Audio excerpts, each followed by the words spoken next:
하나님께서 우리 교회를 은혜로 인도해 주시는 것 같습니다. 늘 은혜로 인도하고 계시지만 오늘 또한 감사한 시간인 것 같습니다. 이스라엘 백성들이 하나님의 거룩한 땅, 젖과 꿀이 흐르는 땅, 샬롬의 땅에 들어와서 정말 샬롬, 평안과 기쁨과 은혜와 감사를 누렸으면 참 좋겠는데 그렇지 못했습니다. 우상을 숭배하고 하나님 앞에 범죄하는 안타까운 형편에 빠져들었습니다. 그때마다 하나님은 이방 민족을 들어서 이스라엘을 징계하셨습니다. 하나님이 회초리를 드셔서 내가 너희를 얼마나 사랑하는지 다시 내게로 돌아오라 하는 그 메시지를 주셨습니다. 여러 선지자들, 여러 사사들을 통해서 하나님 회복시키시고 또 은혜로 인도하셨지만 이스라엘 백성은 평안할 만하면 또 딴 생각하다가 범죄하여서 또 무너지고 마는 안타까운 형편에 빠져들게 되었습니다. 지금 이스라엘은 미디안의 손에 사로잡혀 추수할 때가 되어 곡식을 얻자마자 다 빼앗겨버리는 정말 심각하고 안타까운 형편에 있었습니다. 그들은 어떻게 해야 하나, 어떻게 살아가야 하나 애처로운 마음으로 하나님 앞에 기도했을 때 하나님께서 기드온을 부르셨습니다. 기드온을 용사로 부르셨습니다. 용사는 뭡니까? 용사는 싸우는 자 아닙니까? 하나님 기드온을 용사로 부르셔서 바알과 아세라와 싸우게 하시고 그리고 바알과 아세라를 섬기던 이스라엘 민족을 개혁하기 위해서 싸웠습니다. 그 일들을 충성스럽게 감당하던 기드온에게 이제 드디어 하나님은 미디안과 싸우라라고 말씀하셨습니다. 근데 그 미디안과의 싸움에서 하나님은 기드온에게 힘을 실어 주시기도 하지만 그 기드온을 철저히 낮추고 계시는 것을 보게 됩니다. 이제 미디안과 전쟁을 하기 위해서 자기의 군대를 모집했더니 32,000명이 모였습니다. 32,000명이 모이면 좀 어깨에 힘이 들어갈 만한데 사실은 미디안 군대는 135,000명이었으니까 사실은 인원적으로 보면 상대하기가 힘들었죠. 그래도 32,000명이 어딥니까? 이걸로 하나님 주셨으니까 한번 붙어보겠다라는 마음이 있었는데 하나님은 뜻밖의 말씀을 하시죠. 인원이 너무 많다. 32,000명 너무 많다. 두려워 떠는 자들은 다 집으로 돌려보내라 라고 말씀하셨습니다. 그래서 기드온은 두려운 자들은 집으로 돌아가라 라고 명령을 내렸더니 무려 2만 명이 돌아갔습니다. 아니 32,000명도 지금 싸우기 버거운데 거기서 2만 명이 빠져버리면 얼마나 힘들겠습니까? 그래도 마음을 추스려서 한번 싸워보겠다라고 생각을 했을 것입니다. 그런데 하나님 또 말씀하십니다. 너무 많다. 그것도 줄여라. 그렇게 말씀하십니다. 그래서 하나님은 그들을 시험하셔서 하나님 싸우기에 적절한 인원을 고르시기를 원하셨습니다. 그래서 물가로 내려가 개처럼 핥아 먹는 자와 손으로 움켜 입에 대고 마시는 자를 구분하라라고 말씀하셨습니다. 그렇게 구분된 자가 몇 명이죠? 300명.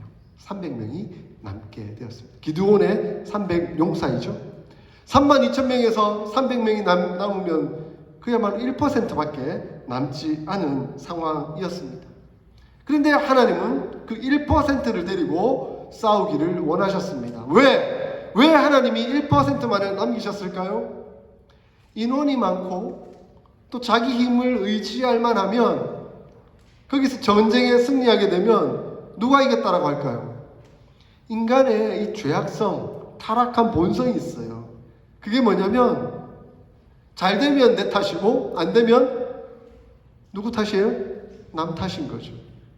전쟁에서 이기면 내가 잘해서 이긴 것이고 전쟁에서 지면 하나님이 잘못해서 아니면 우리 군사가 부족해서 우리 군대가 훈련이 안 돼서 그래서 졌습니다 라고 핑계댈 게 뻔하잖아요.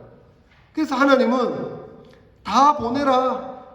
1%만 남기겠다.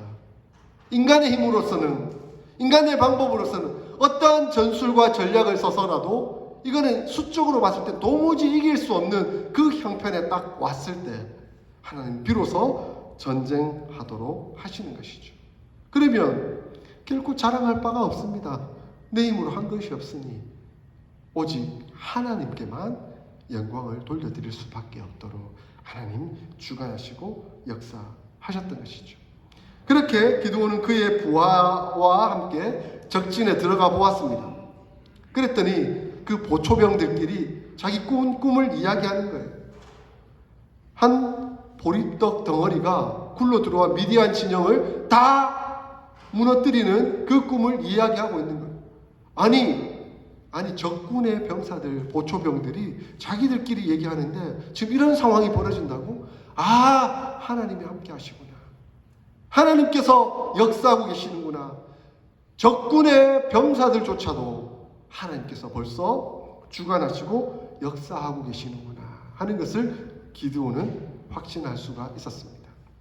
이제 드디어 전쟁의 상황이 됐습니다. 이러한 확신이 들었을 때 기드온이 가장 먼저 한 일이 무엇입니까? 오늘 본문 15절에 뭐라고 말씀하고 있죠? 기드온이 그 꿈과 해몽하는 말을 듣고 곧바로 한 일은 경배였습니다. 하나님이 도우시고 인도하신다 하는 그 은혜의 말씀을 듣고 그 은혜의 능력을 듣고 그가 곧바로 했던 것은 바로 경배였던 것이죠. 모든 영광과 존귀와 찬송을 하나님께 올려드립니다. 그것이 믿는 자의 하나님의 능력을 확신한 자의 가장 기본적인 도리다 하는 것을 말씀해 주고 있는 것입니다. 저는 우리 교회에 왔을 때 우리 사랑하는 장로님과 권사님들 그리고 집사님들께서 늘 한결같이 하는 말이 얼마나 감사한지 모든 영광을 하나님께 올려드립니다 라고 고백하던 그 음성이 늘 귀에 쟁쟁합니다. 말씀을 읽고 또 준비하면서 기드온이 그 확신에 찬 이야기를 듣고 가장 먼저 한 것이 경배였는데 우리 사랑하는 권사님들이 늘 한결같이 하는 말씀이 감사 제목 찾기만 하면 어떻게 하나님 앞에 감사할 수 있을까? 어떻게 하나님께 영광 돌려드릴 수 있을까? 하는 그 고백부터 먼저 하는 것을 듣고 제 마음속에 참 하나님 제일주의, 하나님 우선주의의 마음으로 살아가고 계시는구나 하는 것을 제가 느낄 수가 있었습니다. 오늘 새 가족들이 많이 오셔서 제 마음이 너무 이렇게 감격이 됐다고 해야 되나요? 참 기쁘다고 해야 되나요? 저 작은 교제실에서 7명이서 매주 예배를 드리다가 이렇게 미국 교회 본당을 빌려 이쪽으로 와서 한 분 한 분 예배자가 늘어갈 때마다 하나님이 하시는구나, 하나님이 도우시는구나, 하나님이 역사하시는구나 하는 것을 깨달을 수 있었습니다. 목회자가 이 부흥하게 되면 우쭐하는 마음이 생겨요. 마치 자기가 한 것처럼 느껴지게 되거든요. 그런데 그걸 가장 경계해야 되는 거죠. 하나님이 하시는 것입니다. 하나님이 주관하시고 하나님이 역사하시는 것이죠. 그래서 우리가 해야 할 도리는 다만 경배합니다. 하나님 모든 영광과 존귀와 찬송을 하나님께 올려드립니다. 감사합니다. 그것만이 우리가 할 수 있는 유일한 태도인 것이죠. 이제 기드온은 300명 밖에 안 되는 소규모의 군대지만 13만 5천 명이라는 그 미디안 군대와의 전쟁을 준비하고 있습니다. 기드온의 전쟁은 사실 자신의 손에 달려 있는 것이 아니라 하나님의 손에 달려 있다라는 것을 알고 있었습니다. 그래서 기드온은 이제 경배 후에 돌아와서 외치고 있습니다. 15절 일어나라! 여호와께서 미디안과 그 모든 진영을 너희 손에 넘겨주셨느니라. 일어나라. 전쟁하러 가자. 근데 그 전쟁은 우리에게 속한 것이 아니라 누구에게 속한 것이라고요? 하나님께 속한 것이다. 그리고 하나님이 이미 그들을 우리의 손에 넘겨주셨느니라. 완료형으로 말씀하고 있습니다. 하나님이 하신다면 그것은 약속이지만 이미 성취된 것과 마찬가지임을 가르쳐 주고 있습니다.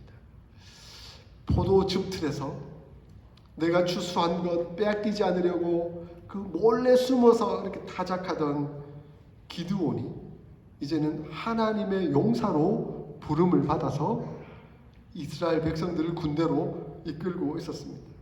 사실은 처음부터 나갔으면 좋겠지만 의심이 아주 많았죠. 그래서 이렇게 의심하고 저렇게 의심하다가 심지어 하나님을 시험까지 하게 되었습니다. 하나님 양털에 물이 있으면, 아니 물이 없으면 그러면 하나님 뜻인 줄 알겠습니다 하고 하나님을 시험하기까지 했던 그 기드온이었는데, 하나님은 그 시험을 차근차근 확신으로 바꾸어 주시고 이제는 그로 하여금 하나님의 확실한 용사로 세우도록 하셨습니다. 이제 확실한 하나님의 용사가 되고 나니까 사람이 달라진 거죠. 확신에 차고 나니까 그 말이 이제는 자기 혼자 의심하는 말이 아니라 이제는 공동체에, 자기 군대에 일어나라! 하나님이 우리와 함께 하신다. 그리고 하나님이 그들을 이미 우리의 손에 넘겨주셨다 하고 기백 있게 나누고 있는 것입니다. 하나님의 용사는요, 기백이 있습니다. 자기 혼자 의심에 차가지고 막 머뭇머뭇하는 것이 아니라 그 확신을 가지고 다른 사람들과 자꾸 나눠요. 여러분, 하나님의 용사세요? 하나님 앞에서 참 부끄럽죠. 늘 부끄럽긴 하지만 그러나 하나님은 기드온을 큰 용사여라고 부르셨듯이 여러분들을 큰 용사여라고 부르고 계십니다. 여러분들이 큰 용사로 부름을 받았다고 한다면 때론 내 마음속에 의심도 있고 연약함과 부족함이 있어서 좌절하고 낙심할 때도 있지만, 그러나 강하고 담대함으로 서십시오.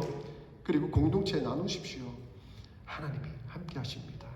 하나님께서 주관하시고 승리로 이끌어 주실 것입니다. 예, 이러한 긍정적인 확신들은 우리 공동체를 건강하게 합니다. 튼튼하게 합니다. 군사로 만들어가게 될 것입니다. 불평불만도 똑같이 전염이 되잖아요.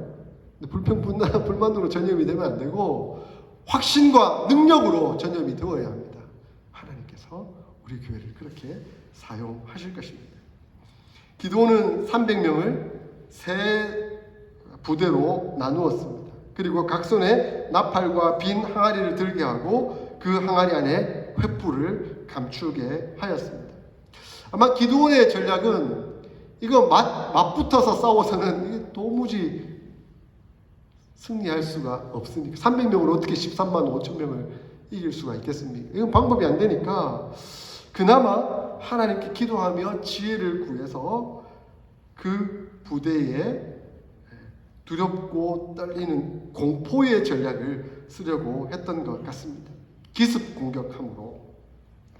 사실 그 내용물로 보면 어떻게 전쟁을 할 수가 있겠습니까? 칼을 들고 창을 들고 싸워도 이길까 말까 한데 손에 칼하고 창은 전혀 들지 않고 뭐를 들었습니까? 항아리 들고 나팔 들고 횃불은 항아리 속에 감추는, 이것으로 무엇을 전쟁을 할 수 있단 말입니까? 만약에 이 전략이 실패하면 그야말로 몰살당하는 겁니다. 아주 심각한 위험한 상황에 처해되는 것이죠. 그러나 하나님을 의지했습니다. 하나님을 믿었습니다. 하나님께서 하실 것이라는 확신이 있었습니다. 19절에 그 후에 함께한 한 부대 100명이 이경초에, 이경은 한밤중을 말합니다. 한밤중에 진영 근처에 이른즉 바로 파수꾼들을 교대하는 때라라고 말씀하고 있습니다. 아마 타이밍도 하나님께서 주신 것 같아요. 이제 초병들이 바뀌어지는 상황이니까 약간 어수선한 상황에서 정확하게 보지 못하는 그런 상황이었던 것 같습니다. 그렇게 이제 잠입해 들어간 거죠. 한번 상상해 보십시오. 칠흑 같은 어둠 속에서, 오늘날은 뭐 전기가 워낙 발전되어 있으니까 밝겠지만 당시 전기가 없지 않았겠습니까? 뭐 횃불 몇 개를 군데군데 켜 두었을 것입니다. 그러한 칠흑 같은 어둠 속에서 저 이스라엘 전쟁 준비도 안 되어 있고 훈련도 안 되어 있는 저 사람들이 뭘 할 수 있을까 하는 마음으로 그냥 군대가 편안하게 잠이 들었겠죠. 그렇게 잠이 든 상황 속에서 갑자기 엄청나게 큰 소리가 들리는, 항아리 부서뜨리는. 그들은 이게 항아리 부서뜨리는 소리인지 무슨 소리인지 정신이 없어서 몰랐겠죠. 근데 뭔가 깨지는 엄청난 큰 소리가 들려 눈을 번쩍 떴는데, 여러분 눈 번쩍 뜨자마자 눈이 확 밝던가요? 아니면 아직 침침하던가요? 아침에 일어나면 여러분 눈 어떠세요? 확 밝지 않잖아요. 아직 눈이 침침하고 어둑어둑한데 횃불이 막 왔다 갔다 하는 거예요. 그 불이 막 왔다 갔다 하면 안 그래도 침침한 눈에 그 상황이 지옥같이 느껴지는 거죠. 그렇게 되면 사람이 어떤 정신이 드냐면 나부터 살아야 되겠다 하는 생존 본능이 발달하게 되어 있습니다. 아니 미디안 군대는 군대로 훈련 잘 받았겠죠. 그래서 군대로 조직되어서 싸울 때는 아주 능력을 발휘하겠지만 지금 개개인이 잠들어 있는 상황 속에서 갑작스럽게 큰 소리가 나고 횃불이 왔다 갔다 하는 상황이 되니 그들은 그들의 생존 본능에 따라 가까운 데로 자기 칼을 찾아 자기 살려고 막 휘두르기 시작하는 거죠. 그래서 보이는 대로 막 죽이는 겁니다. 자기 살려고 보이는 대로 막 죽이는 거예요. 무슨 소리가 들렸습니까? 여호와의 칼이다. 기드온의 칼이다. 자기를 공격해 들어오는 모든 칼들이 여호와의 칼로, 기드온의 칼로 보이는 거예요. 그러니까 막 보이는 대로 찌르고 죽이고 하는 그런 상황이 되고 만 것입니다. 아군인지 적군인지 구별하지 못하고 보이는 대로 막 찔러서 닥치는 대로 죽이게 된 것이죠. 혼비백산. 그들의 형편과 상황이 그랬다는 것을 말씀해 주고 있습니다. 그런데 그렇게 발생된 상황, 사건이 우연한 것이 아니라라고 사사기 저자는 말씀하고 있습니다.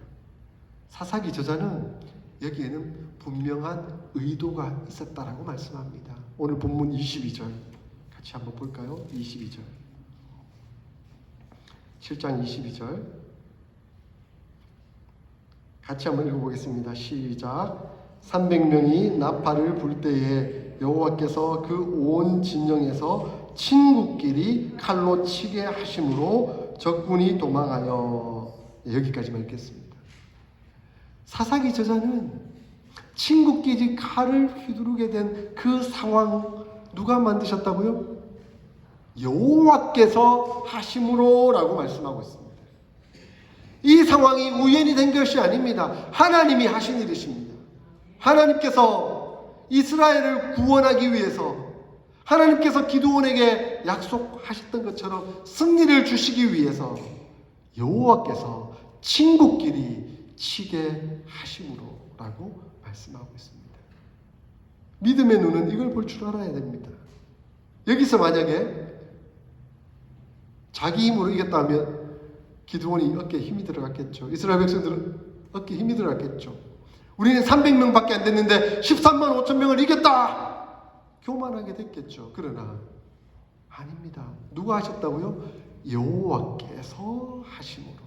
여호와께서 친구끼리, 아군끼리 서로 치게 하심으로. 사사기 저자는 이것을 분명하게 말씀하고 있는 것입니다. 하나님 적들의 보초병들을 통해서 꿈을 꾸게 하셨잖아요. 한 보리떡이 그 보리떡 보잘것없는 이스라엘 겨우 연명해 가려고 하는 그런 안타까운 형편에 있던 그 보리떡과 같은 이스라엘이 미디안 진영에 들어와 굴러 들어와서 쳤을 때 미디안 진영이 다 무너질 것이라 하시는 그 말씀이 여기 그대로 성취되고 있는 것입니다. 여호와께서 하심으로. 저는 이 말씀을 준비하면서 우리 장로님 권사님이 늘 간증하시는 말씀이 떠올랐습니다. 새겨졌습니다. 처음에 참 어려움으로 미국 오셔서 우리 권사님 직장 출퇴근하면서 맨날 걸어 다니시면서 울면서 기도하셨다라는 말씀을 하셨었어요. 하나님, 우리가 어떻게 살아가야 할까요? 이 난감한 상황, 복잡한 현실 속에서 어떻게 살아가야 할까요? 그렇게 눈물로 기도하며 걸어다니면서 출퇴근을 하셨는데 그 상황 속에서 하나님께서 동행해 주셨다. 하나님께서 인도해 주셨다. 그리고 신분이 다 해결되고 자녀들까지도 모든 문제가 다 해결되고 사업도 하나님 은혜 가운데 복 주셔서 안정되게 하시고 하나님 역사해 주셨다. 하나님께서 하셨다 하는 그 고백이 제 마음에 새겨졌습니다. 기드온에게, 이스라엘 300용사에게, 그리고 우리 장로님 권사님에게, 그리고 우리 어스틴 사랑의 교회에 하나님 말씀하십니다. 내가 너희와 함께함으로 내가 너희의 모든 문제를 이끌고 주관하고 역사해 간다. 하나님은 말씀하고 계십니다. 너희가 하는 것이 아니다. 내가 하는 것이다. 믿음의 자녀는 하나님께서 아버지 되어 주셔서 그렇게 주관하시고 역사해 주십니다. 하나님께서 함께 하심으로, 하나님께서 역사하심으로, 하나님께서 인도하심으로 되는 일들이 이루어지고 있는 것입니다. 결국 하나님이 없는 미디안 군대는 무너졌죠. 완전히 붕괴되었습니다. 그렇게 서로 죽고 죽이는 상황 속에서 겨우 살아남은 미디안 군대는 도망치기 바빴습니다. 22절, 23절에 보니까 경계선에까지 도망가게 되었습니다. 이때 기드온은 그곳과 가까운 납달리와 아셀과 온 므낫세 지파로부터 부름을 받은 사람들로 하여금 미디안을 추격하도록 만들었습니다. 아마 기드온은 미디안의 잔존 군대가 어디로 도망치고 있는지를 다 파악하고 있었던 것 같습니다. 그래서 도망칠 그 장소로 미리 강가에 가도록 요청을 했습니다. 그리고 그곳에서 적군들을 죽이기도 하고 사로잡기도 합니다. 근데 오늘 본문에 그곳에 대기하고 있다가 도망쳐 오는 두 방백, 방백은 장군들을 말하는 것이겠죠. 두 장군을 체포했다라고 말씀합니다. 의도적으로 성경은 이 두 방백의 이름을 기록하고 있어요. 이름이 뭡니까? 오렙과 스앱이라는 사람입니다. 근데 이 뜻을 찾아보니까 참 재밌어요. 오렙은 까마귀이고 스랩은 이리, 늑대라는 뜻을 가지고 있습니다. 야, 이름 참 잘 지었다. 미디안 족속답게, 미디안 족속은 유목민들이잖아요. 이곳저곳 떠돌아다니면서 산적처럼 도적처럼 남들 거 빼앗아 먹는 그런 사람들이 까마귀처럼 늑대처럼 이곳저곳 돌아다니면서 사람들을 괴롭히고 빼앗아 먹는 그러한 이름 그대로 가지고 있는 것이죠. 이렇게 이름을 공개하는 데는 분명한 의도가 있는 것 같습니다. 스앱, 오렙, 바로 이러한 이름들이 결국 하나님의 백성들을 얼마나 괴롭히고 있는지 하는 것들을 보여줬고, 그러나 그러한 이름을 가진 자들이 하나님의 백성을 괴롭힌다 한들 하나님이 주관하시고 역사하시면 한순간에 그들은 무너지고 없어질 수밖에 없다 하는 것을 우리에게 말씀해 주고 있습니다. 그래서 오늘 본문은 그곳이 지명으로 생겼다라고 말씀합니다.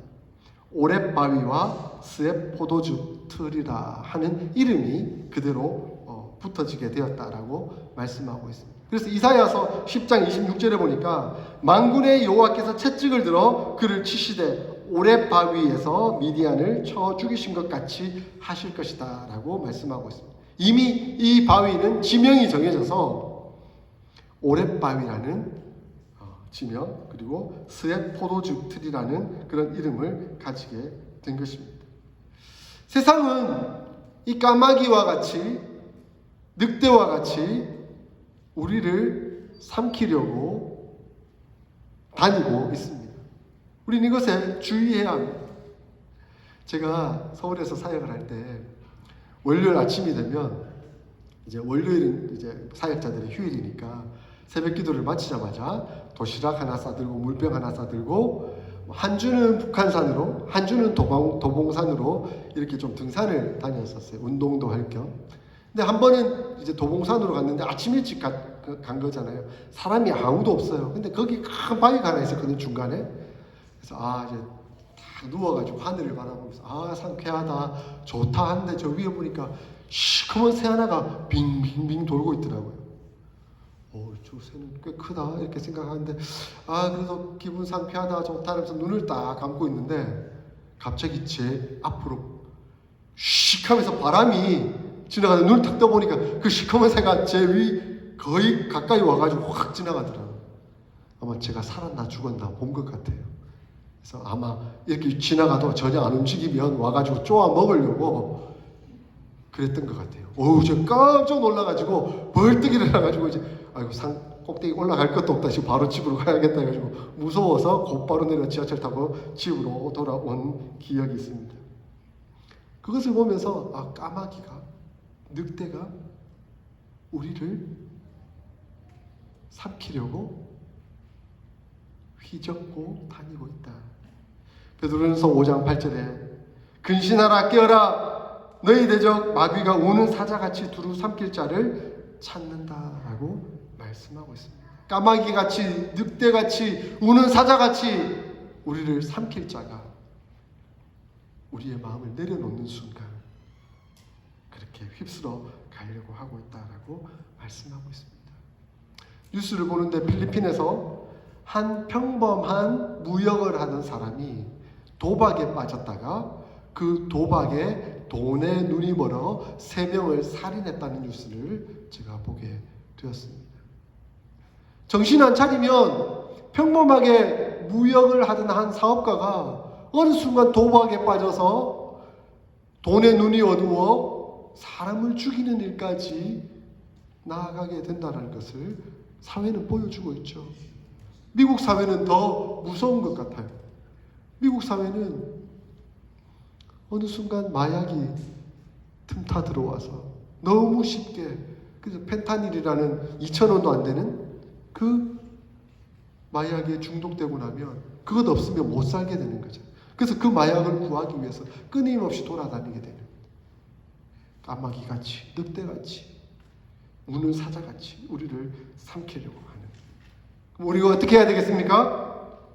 근신하여 깨어 있으라라고 말씀합니다. 5장 7절 그 앞절에 보니까 너희 염려를 다 주께 맡기라, 이는 그가 너희를 돌보십니다 라고 말씀하고 있습니다. 하나님 우리를 돌봐주세요. 하나님 우리를 주관하시고 은혜로 인도해 주세요. 다만 깨어 있으면 됩니다. 하나님께 모든 것을 맡기고 기도하면 됩니다. 하나님 우리를 큰 용사로 부르셨거든요. 그래서 하나님을 위하여 세상과 싸우며 하나님께 맡겨드리고 기도하는 자를 통해 하나님은 하십니다. 하나님은 주관하시고 역사하십니다. 사랑하는 성도 여러분, 하나님을 믿고 하나님의 약속을 의지하며 여호와께서 하실 것을 바라보며 순종하며 나아가십시다. 그러하면 하나님 우리를 보호하시고 역사해 주실 것입니다. 우리를 승리로 이끌어 주실 것입니다. 보잘것없는, 아무것도 없는, 겨우 항아리, 겨우 횃불, 겨우 낫발, 우리가 가진 것 없지만 하나님 그것으로도 역사하셔서 승리하도록 인도해 주실 것입니다. 오늘 말씀 기억하십시다. 여호와께서 하심으로, 여호와께서 하십니다. 우리가 하려고 하지 맙시다. 다만 기도함으로 하나님 앞에 나아갑시다. 그럴 때 하나님 우리를 주관하시고 역사해 주실 것입니다. 신앙교육란에 남은 자, 지난주 내용을 한 번 더 제가 실었습니다. 일부러 그랬습니다. 우리가 남은 자이기 때문에 그렇습니다. 남은 자로 하나님 우리를 사용하셔서 하나님 영광 보여주실 것입니다. 우리가 하는 것이 아니라 하나님께서 하심으로. 그러므로 곧 까마귀, 늑대를 두려워하지 않아요. 오직 하나님만 바라보고 의지하며 승리하며 나아가는 저와 여러분들이 다 될 수 있기를 주의 이름으로 축원드립니다. 아멘. 한번 오늘 말씀 기억하고 새기면서 우리 함께 기도했으면 좋겠습니다. 하나님 우리를 용사로 부르셨고 하나님 우리를 사용하셔서 하나님 역사하시기를 원하십니다. 하나님 저를 용사로 사용하여 주시옵소서. 은혜로 인도하여 주시옵소서. 주님 붙들고 믿음으로 살아가는 삶이 되게 하시고 그러므로 진정 승리를 누리는 저희의 삶이 되도록 하나님 인도하여 주시옵소서. 우리 함께 말씀 새기면서 함께 결단의 기도 올려드리겠습니다.